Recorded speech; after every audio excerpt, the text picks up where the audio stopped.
구약성경 사무엘상 3장 1절에서 9절까지 말씀입니다. 구약성경 412쪽 되겠습니다. 제가 봉독합니다. 이 사무엘이 엘리 앞에서 여호와를 섬길 때에는 여호와의 말씀이 희귀하여 이상이 흔히 보이지 않았더라. 엘리의 눈이 점점 어두워가서 잘 보지 못하는 그때에 그가 자기 처소에 누웠고 하나님의 등불은 아직 꺼지지 아니하였으며 사무엘은 하나님의 궤에 있는 여호와의 전 안에 누웠더니 여호와께서 사무엘을 부르시는지라 그가 대답하되 내가 여기 있나이다 하고 엘리에게로 달려가서 이르되 당신이 나를 부르셨기로 내가 여기 있나이다 하니 그가 이르되 나는 부르지 아니하였으니 다시 누우라 하는지라. 그가 가서 누웠더니 여호와께서 다시 사무엘을 부르시는지라. 사무엘이 일어나 엘리에게로 가서 이르되 당신이 나를 부르셨기로 내가 여기 있나이다 하니 그가 대답하되 내 아들아 내가 부르지 아니하였으니 다시 누우라 하니라. 사무엘이 아직 여호와를 알지 못하고 여호와의 말씀도 아직 그에게 나타나지 아니한 때라. 여호와께서 세 번째 사무엘을 부르시는지라. 그가 일어나 엘리에게로 가서 이르되 당신이 나를 부르셨기로 내가 여기 있나이다 하니 엘리가 여호와께서 이 아이를 부르시는 줄을 깨닫고 엘리가 사무엘에게 이르되 가서 누웠다가 그가 너를 부르시거든 내가 말하기를 여호와여 말씀하옵소서 주의 종이 듣겠나이다 하라 하니 이에 사무엘이 가서 자기 처소에 누우니라. 아멘. 이제 우리가 또 잠시 또 구약의 말씀을 여러분과 함께 나누게 될 텐데 특별히 사무엘상의 말씀을 2월달 또 3월달 정도까지 34장의 말씀을 여러분과 함께 새벽의 본문 말씀으로 함께 나누면서 주일에 또 중요한 말씀을 여러분과 함께 나누게 될 텐데요. 자, 오늘 이제 본문을 보면 이제 그동안 제사장으로서 쓰임받았던 엘리 또 그 아들 홈리와 비나스의 타락된 그러한 삶의 모습 속에서 하나님께서 이제 시대를 바꾸어가는 새로운 시대로서 시작하는 어린 사무엘의 그러한 이야기가 오늘 본문 속에 등장하고 있습니다. 어린 사무엘 참 우리가 이 본문을 가지고 아이들에게도 설교를 좀 많이 하고요.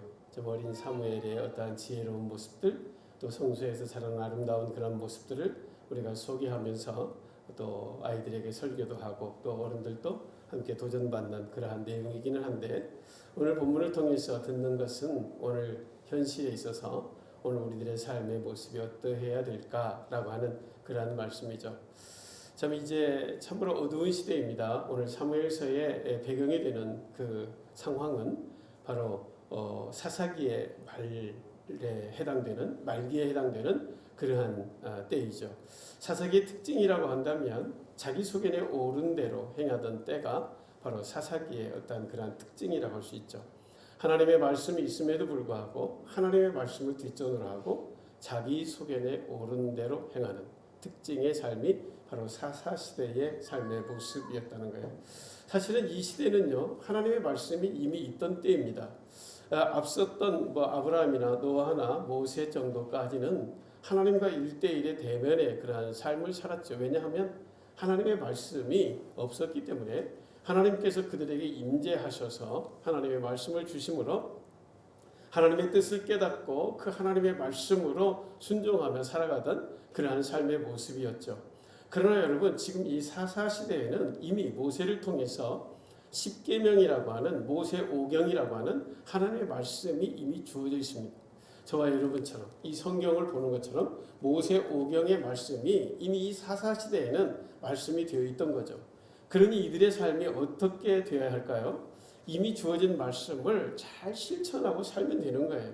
주어진 모세를 통해서 받은 하나님의 음성 앞에 기록된 말씀을 가지고 그들이 살면 되는 건데 그 하나님의 말씀을 무시해버리는 거죠. 들어도 못 들은 척하고 알면서도 모르는 척하고 살아가는 거예요. 그리고 어떻게? 자기 소견에 옳은 대로 살아가는 거예요. 그러니까 여러분 바로 그러한 모습의 특징 중에서 오늘 본문에 등장하는 엘리 그리고 그 두 아들 홈리와 비나스는 타락의 정점에 있는 그러한 사람들이에요. 대제사장이면 영적으로 깨어서 하나님의 음성 앞에 귀를 기울이고 그 하나님의 말씀 속에서 잘 가르치는 그런 입장이 있어야 될 사람임에도 불구하고 영적으로 어두워졌다라고 하는 거예요. 오늘 또 오늘 본문을 통해서 그의 영적인 상태를 이렇게 이야기합니다. 오늘 본문에 보면 2절에 보면 엘리의 눈이 점점 어두워가서 잘 보지 못한다 그렇게 이야기합니다. 여러분 점점 어두워졌다. 사실 엘리의 나이가요 한 90살 정도 되어 있습니다. 그러니 당연히 눈이 어두운 건 또 사실이겠지만 성경에서 눈이 어둡다라고 하는 이 표현은 실질적으로 육체의 눈이 어두운 걸 표현하지 않습니다. 성경에서 눈이 어둡다 하는 것은 영적인 눈이 어두워졌다라고 하는 거예요. 여러분 더 구체적 표현이 2절에 있는데요. 그는 뭐라고 말합니까? 눈이 어두워져서 잘 보지 못하는 그때에 그가 자기 처소에 누웠다 그렇게 기록하고 있어요. 자기 처소에 누웠다. 여러분 이 말은 무슨 말이에요? 네, 지금 영적으로 상당히 어두워져 있다는 거예요. 제사장이 어디에 있어야 될까요? 네, 성소에 있어야 되는 거예요. 제사장은요 성소에 머물러야 되는 거죠. 성소 안에서 하나님의 임재 가운데 있어야 될 그 삶의 자리가 어디에 있어? 자기 처소 편안한 자리에 누워있는 영적으로 죽어있는 그러한 상황을 바로 오늘 본문 2절에서 그렇게 말씀하고 있는 것이죠.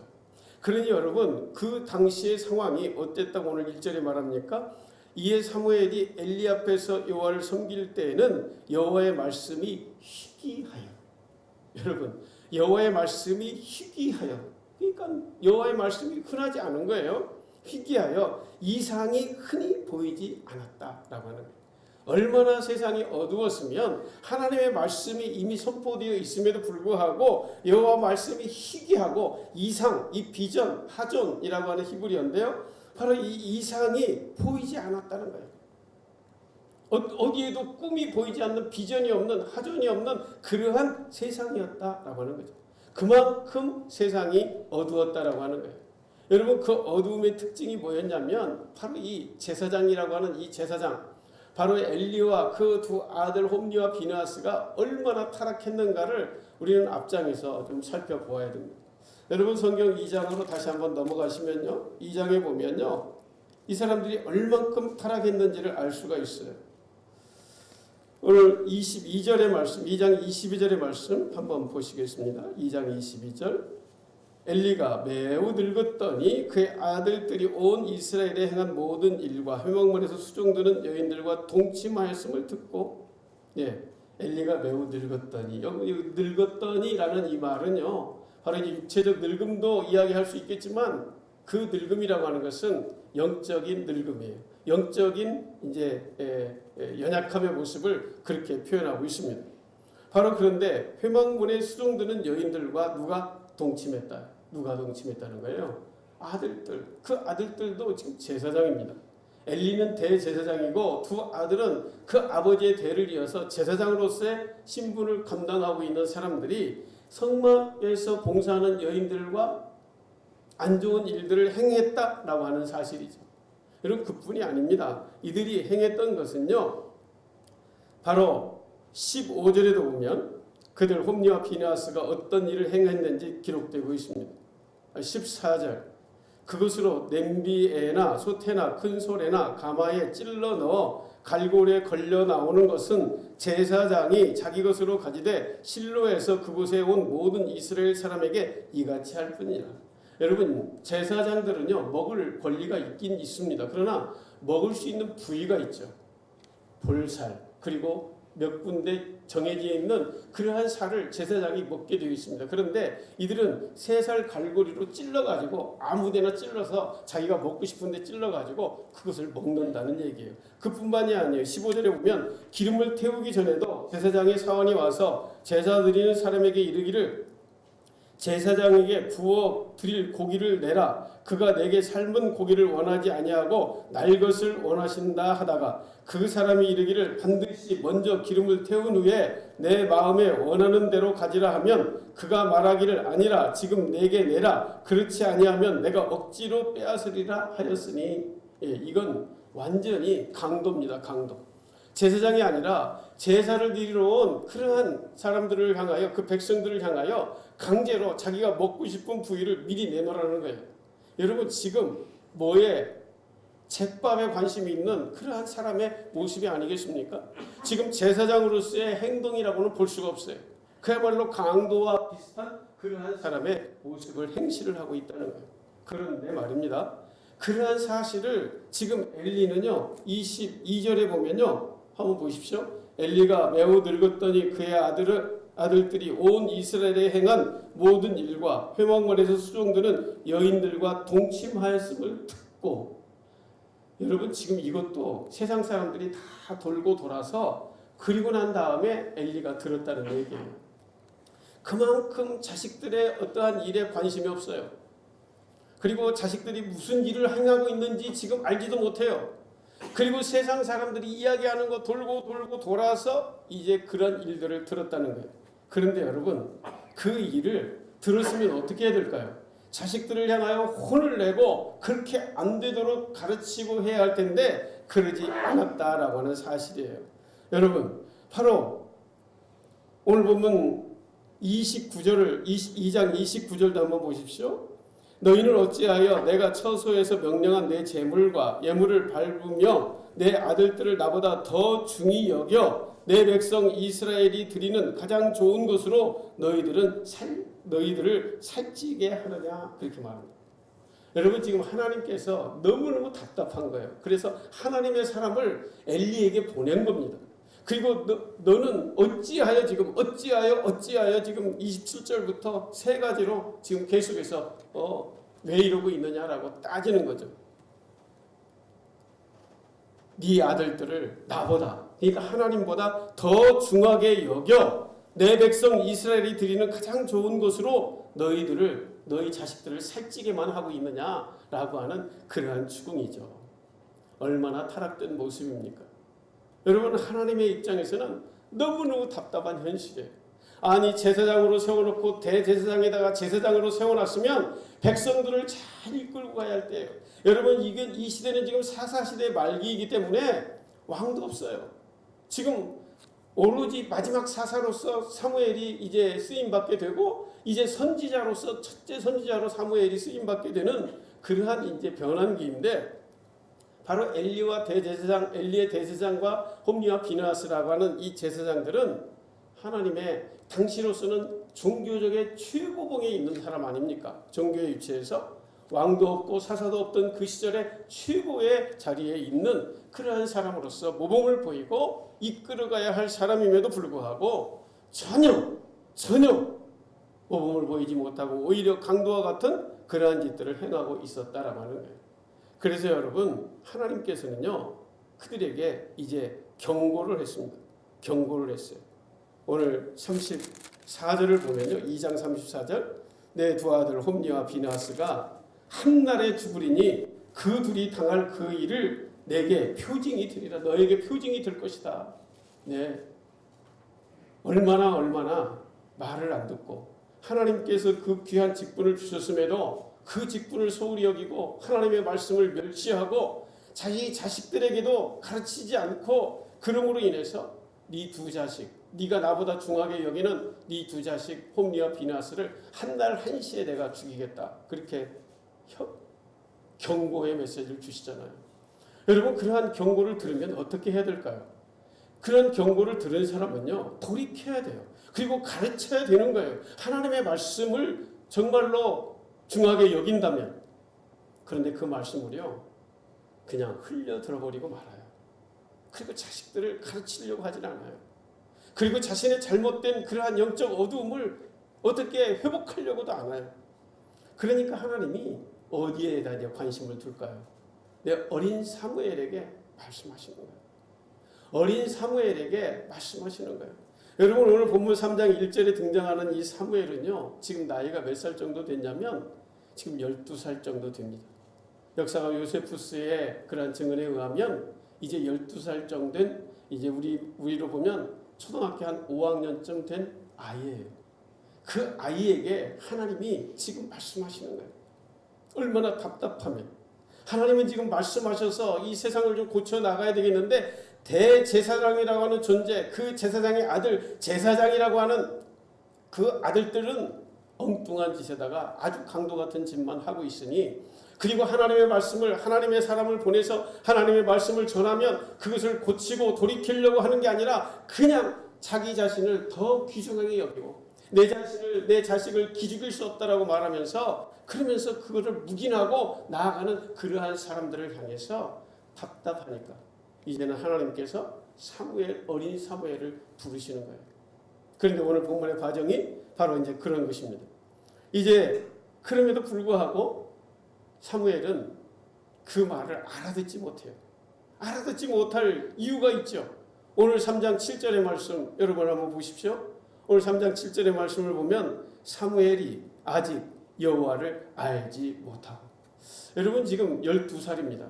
한나가요 서원에서 그 아이를 낳기만 했지 그 아이를 어디에서 기릅니까? 성전에서 기르고 있는 거예요.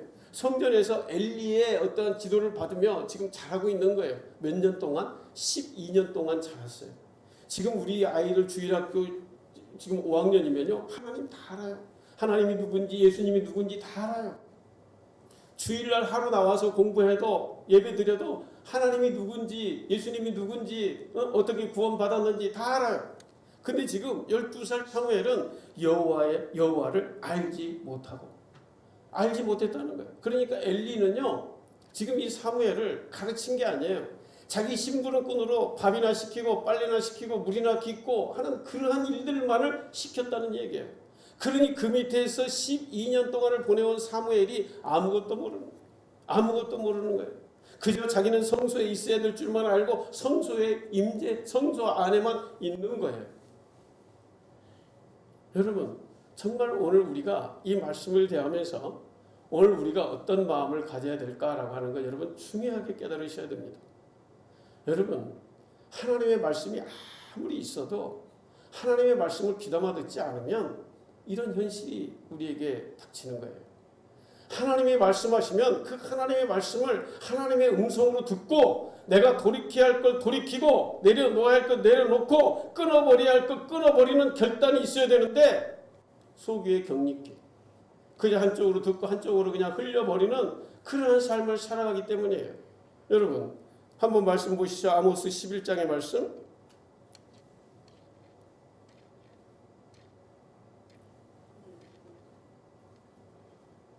아모스 8장 11절입니다. 미안합니다. 아모스 8장 11절의 말씀 제가 읽어드리겠습니다. 주 여호와의 말씀이니라.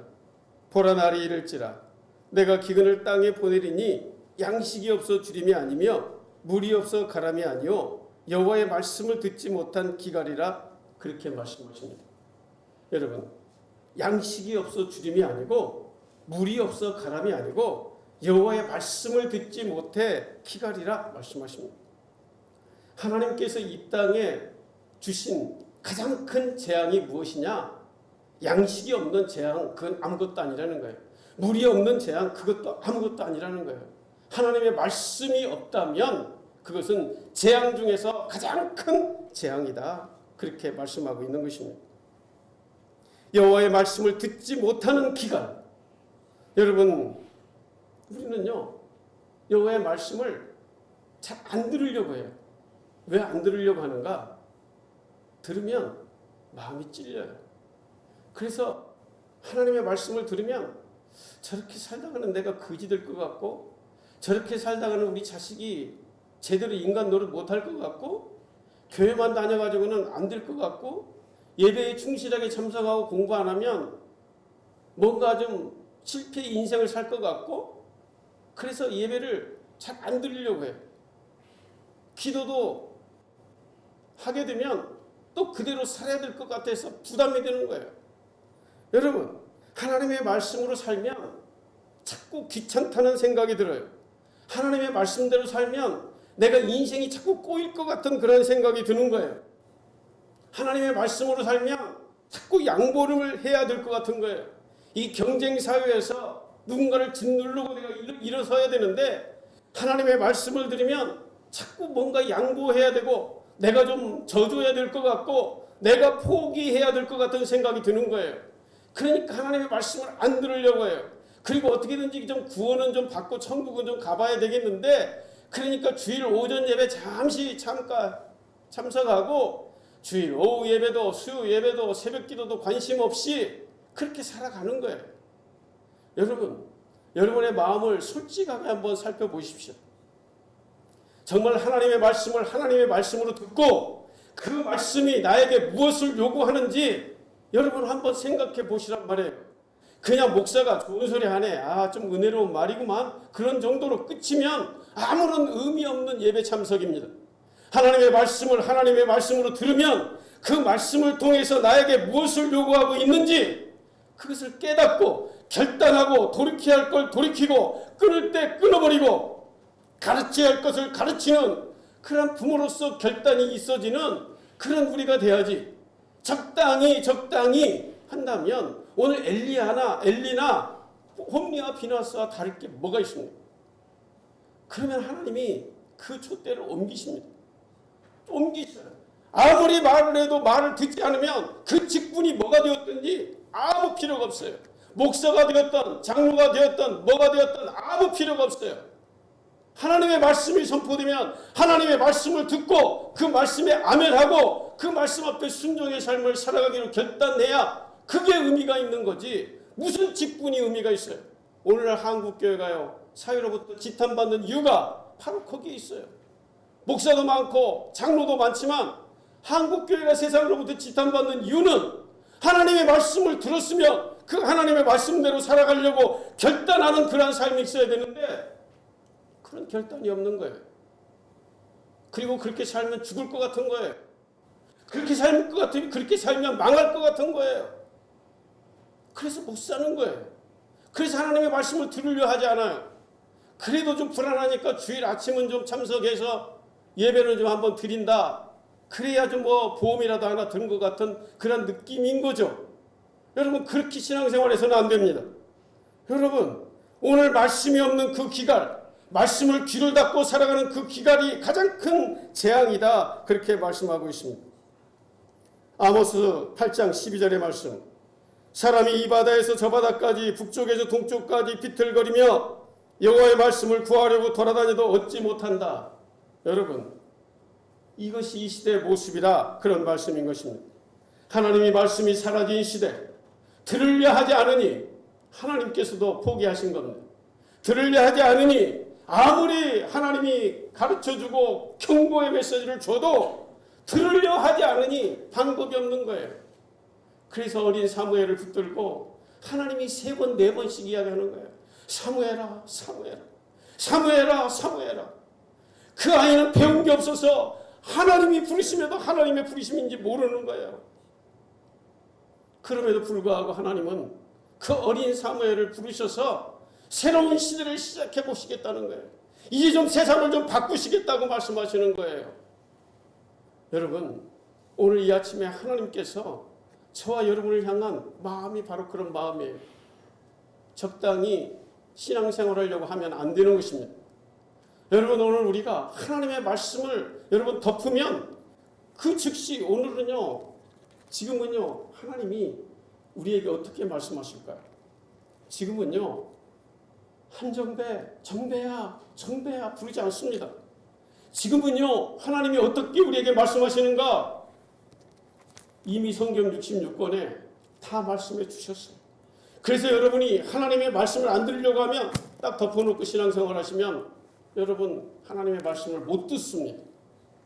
그리고 주일날 와서도 절대 여러분 내게 말씀을 적용해 보려고 하지 않으면 하나님의 말씀 못 듣습니다. 그러면 그게 가장 큰 재앙입니다. 오늘 분명히 호세아 8장 12절에 말씀합니다. 사람이 이 바다에서 저 바다까지 북쪽에서 동쪽까지 비틀거리며 여호와의 말씀을 구하려고 돌아다녀도 얻지 못하리라. 가장 큰 재앙으로 너희들이 있게 된다라고 하는 것입니다. 하나님이 닫으시면, 하나님이 말씀하지 아니하시면 우리는 하나님의 말씀을 받을 방법이 없는 것입니다. 오늘 많은 사람들이요, 적당히 신앙생활합니다. 적당히 성경 덮어놓고 신앙생활합니다. 말씀을 덮어놓고 믿는 것은 재앙 중에서 가장 큰 재앙입니다. 하나님의 말씀을 알지 못하기 때문에 그렇습니다. 하나님의 말씀이 사라진 시대를 살기를 원하십니까? 그렇다면 성경만 덮어놓으십시오. 하나님의 말씀을 붙잡지 않는 시대가 오늘 우리 한국 교회 안에 너무나도 많이 있습니다. 하나님의 말씀을 들으면서도 적당한 교회양 강자처럼 그 정도로 듣고 있다면 그건 닫혀져 있는 모습입니다. 하나님 말씀 없이 오늘도 하나님의 하존 그 비전 이상이 없이 하루를 살아가게 되기 때문에 그렇습니다. 여러분, 그것은 재앙 중에서 가장 큰 재앙이다라고 하는 사실이에요. 여러분, 오늘 우리는 그것을 분명히 기억하셔야 됩니다. 오늘 엘리의 모습을 2절에서 아까 말씀드린 대로 여러분, 눈이 어두웠다, 자기 처소에서 누웠다라고 표현하고 있지만 3절은요 반대의 모습을 보이고 있습니다. 하나님의 등불은 아직 꺼지지 아니하였으며, 하나님의 등불은 아직 꺼지지 아니하였으며 사무엘은 하나님의 궤에 있는 여호와의 전 안에 누웠다, 그렇게 말하고 있습니다. 여러분의 지금 자리가 어디에 있습니까? 편안한 처소에 있습니까? 여호와의 전에 있습니까? 오늘 우리의 몸은 여호와의 전에 있습니다. 그러나 여러분, 우리의 삶의 자리가 어디에 있느냐라고 하는 거예요.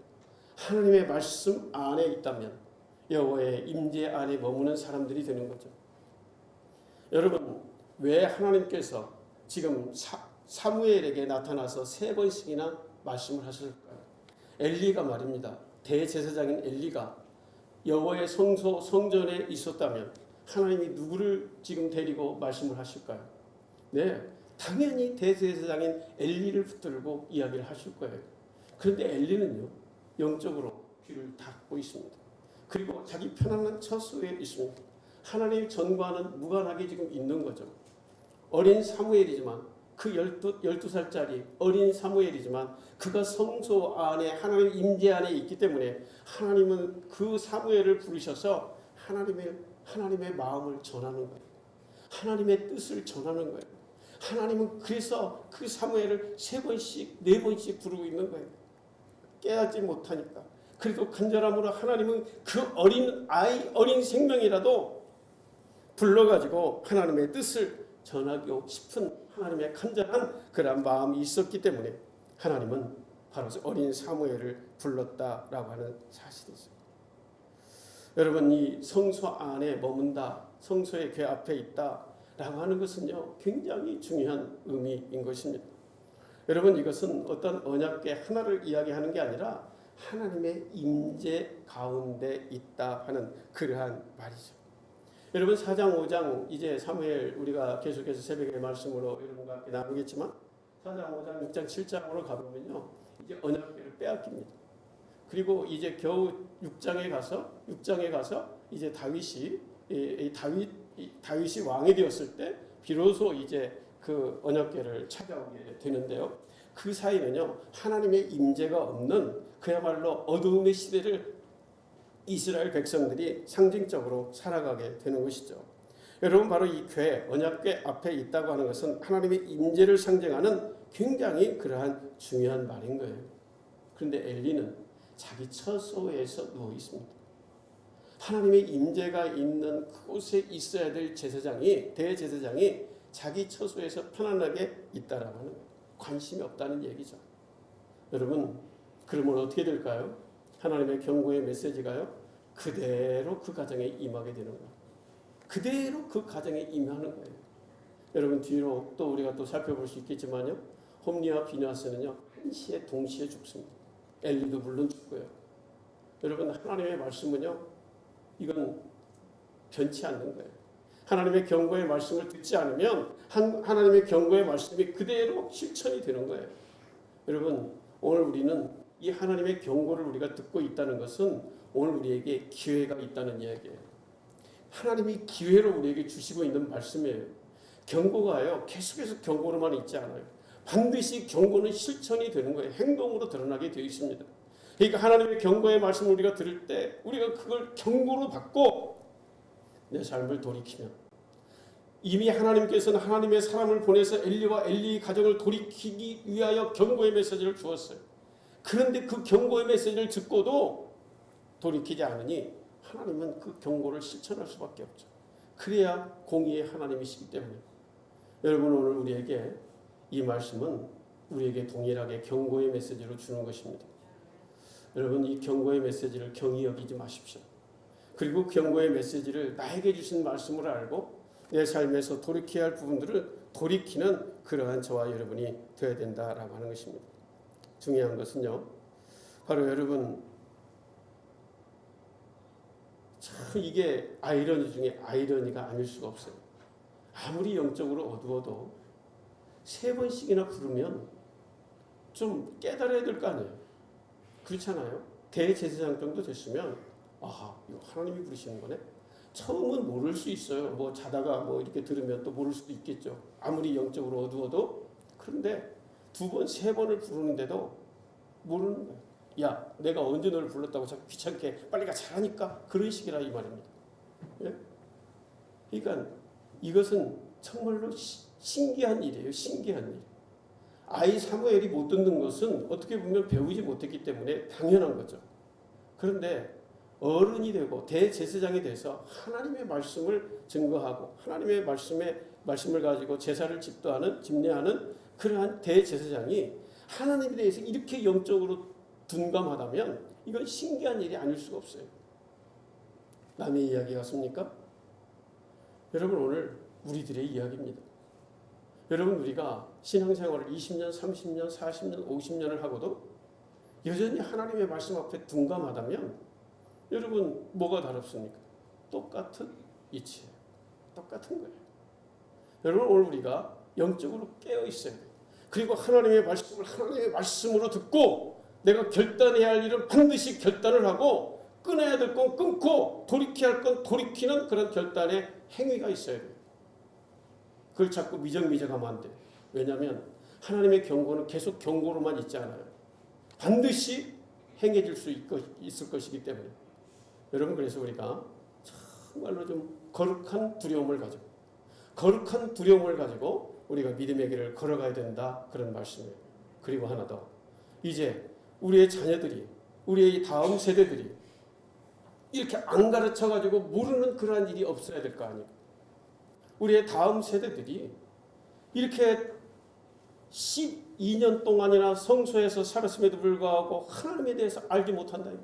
하나님이 부르시는데도 부름을 알지 못한다면 되겠습니까?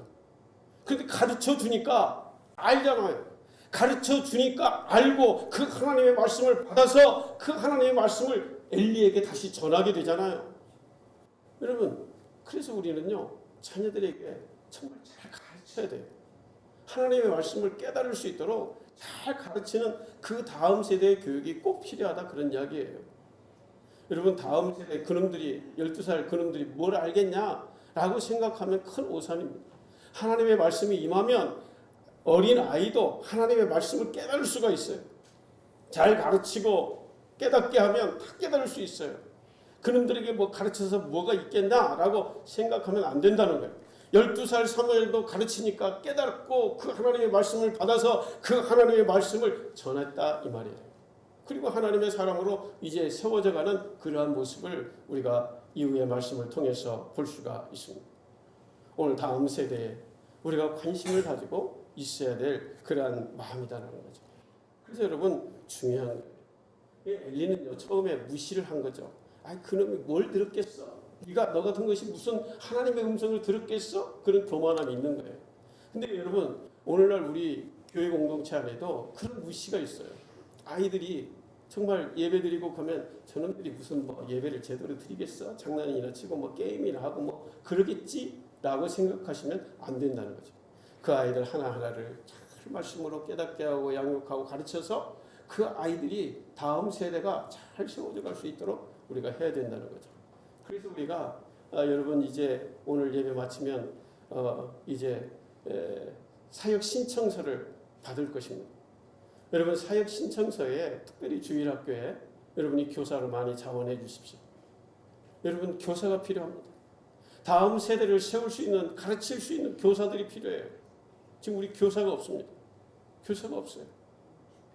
여러분 그래가지고 되겠습니까? 교사가 있어야 돼요.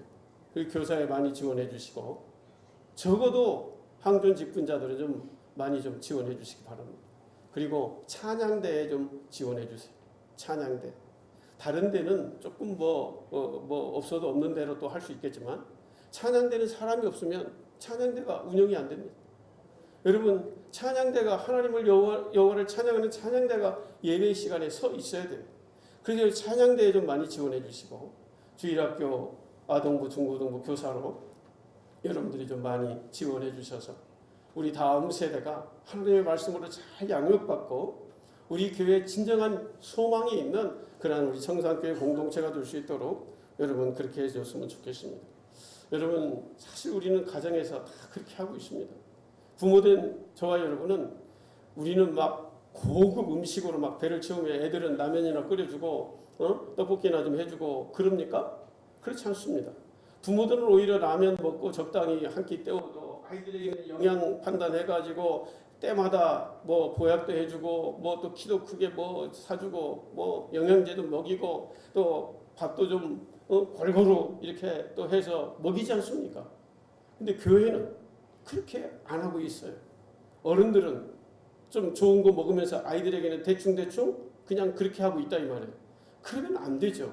그건 우리가 가정에서도 그렇게 하는데 교회에서는 더더욱 아이들에게 신앙생활의 신앙 지도를 위해서 우리가 많은 것을 투입해야 됩니다. 그래서 사실 여러분이 많이 도와주셔서 우리 아동센터나 이런 아이들에게 좀 푸짐하게 또 우리 장로님도 많이 공급해 주시지만 너무 감사한 일. 우리 교회는 어떻게 보면 잘하고 계셔요.